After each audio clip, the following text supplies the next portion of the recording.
Halo semua dan salam sejahtera. Sekali lagi kita bersama Syom di segmen Kenali Enjin Kereta Anda.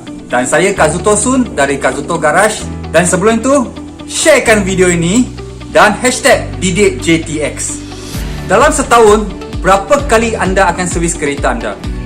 Terutama tukar minyak enjin. Dan biasanya macam mana kamu akan pilih sebotol minyak yang sesuai untuk masuk ke dalam enjin kereta anda? Dengan memilih harga, jenama atau viscosity yang sesuai untuk kereta anda. Sampai sini mungkin ada orang tanya, viscosity? Apa itu viscosity?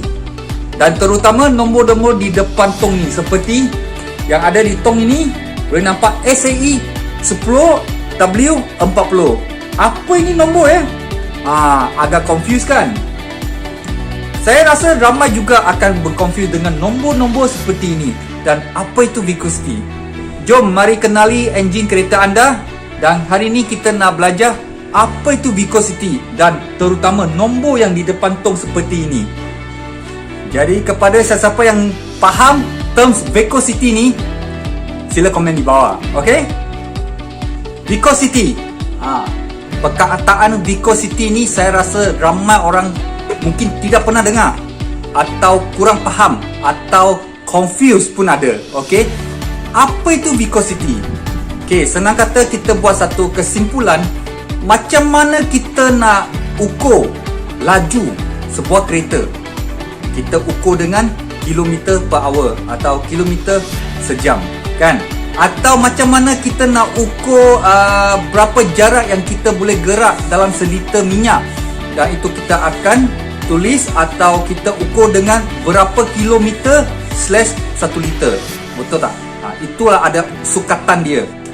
Macam mana kita nak ukur berat? Kita ukur dengan gram atau kilo.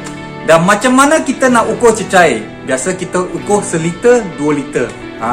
Itu liter atau gram atau kilo, itu kilometer per hour, itu semua adalah sukatan, bacaan sukatan dia.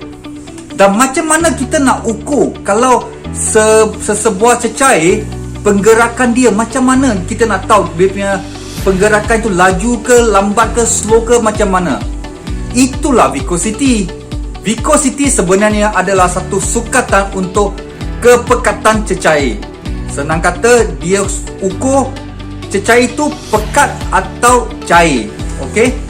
Macam mana nak cerita kalau kita cakap cecair yang pekat atau cair? Senang kata, kita guna sesuatu yang paling kita biasa tahu. Susu pekat dan susu cair. Dua-dua pun susu Dua-dua pun susu, tapi satu susu pekat, satu susu cair. Kalau kamu tuang dua-dua sekali, kamu akan nampak susu pekat dia lebih, penggerakan dia lebih perlahan, kan? Dan susu cair penggerakan dia laju pasal dia punya cecair itu lebih cair. Apabila penggerakan susu cair itu lebih laju, maka viscosity-nya, bacaan viscosity-nya lebih rendah. Misalnya, dia akan jadi 10. Dan apabila susu pekat penggerakan dia lebih perlahan, viscosity-nya lebih perlahan. Betul tak?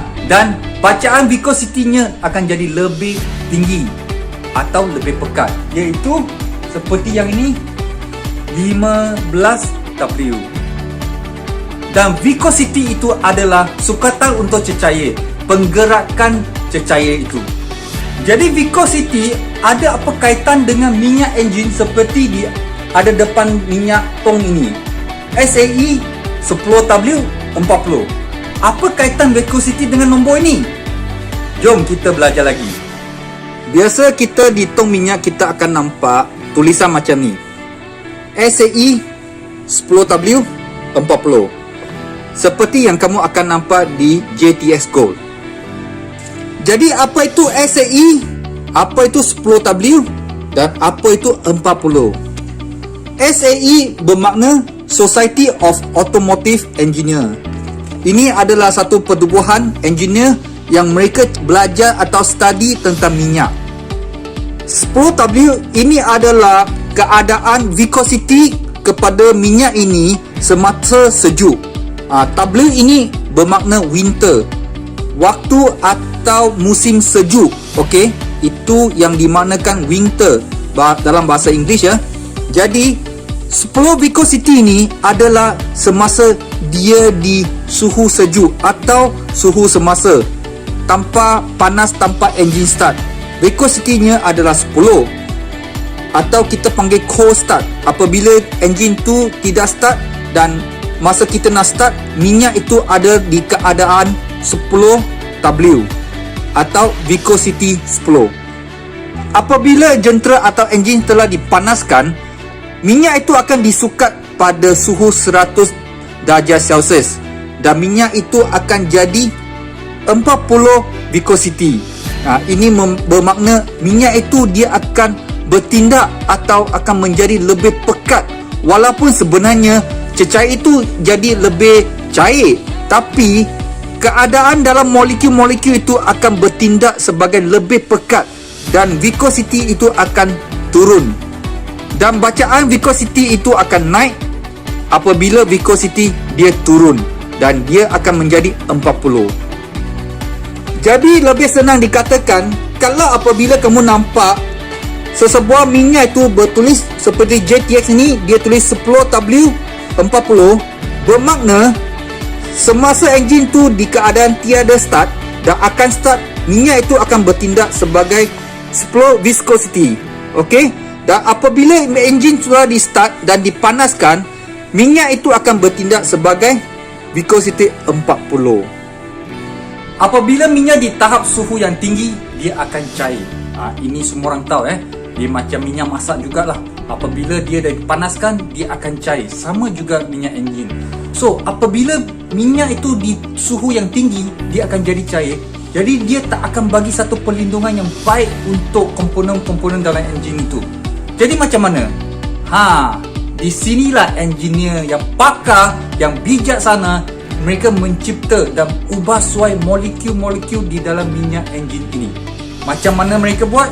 Mereka ubah atau modify molekul-molekul ini, dia akan ikut suhu semasa dan dia akan bertindak menjadi lebih pekat. Jadi walaupun dia punya bacaan dalam minyak itu seperti dia 10W ni sebenarnya adalah minyak yang halus, apabila dia dah panas dalam 100 degree Celsius, dia jadi 40 viscosity.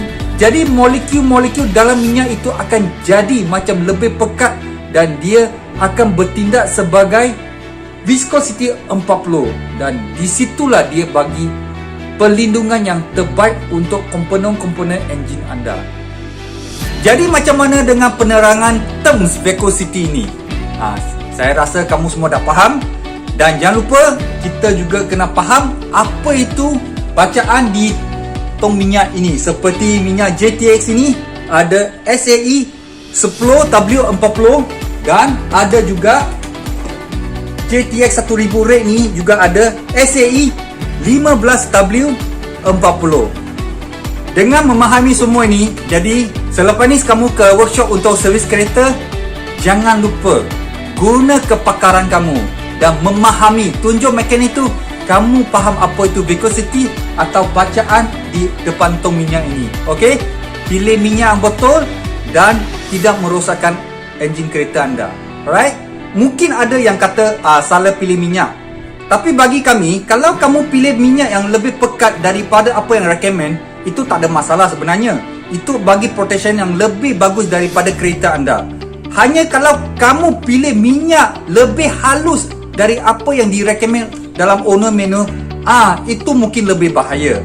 Kerana apabila minyak itu lebih tipis atau nipis, penggerakan dia lebih laju, dia tak dapat bagi perlindungan sepenuhnya kepada komponen-komponen enjin anda. Jadi, kena berbijak untuk memilih minyak yang sesuai untuk enjin kereta anda. Alright?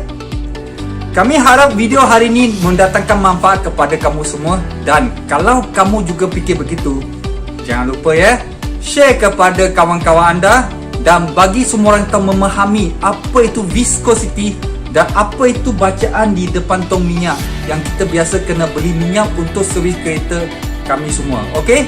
Di sini kami nak ucapkan ribuan terima kasih kerana Syom menjemput kami untuk berkongsi bersama anda. apa itu term viscosity dan apa itu bacaan di depan tong minyak ini, supaya kamu semua faham dan lebih pandai memilih yang paling baik untuk enjin kereta anda. Jadi kawan-kawan JTX atau peminat minyak JTX, jangan lupa sharekan video ini kepada kawan-kawan anda juga dan berkongsi macam mana kita nak faham kepekatan sesebuah minyak itu. Okey, dan ini agak membantu untuk next kamu akan pergi ke workshop untuk memilih sesuatu minyak yang betul untuk enjin kereta anda. So, kita jumpa di next video. Kalau ada apa-apa soalan, jangan lupa komen di bawah dan boleh cerita juga apa yang kamu ingin tahu tentang sesebuah minyak. Okey, mungkin kita akan buat lagi next video. Sekurang-kurangnya kita boleh jawab soalan kamu dalam next video. Okey, kita jumpa di next video. Jumpa lagi. Thank you.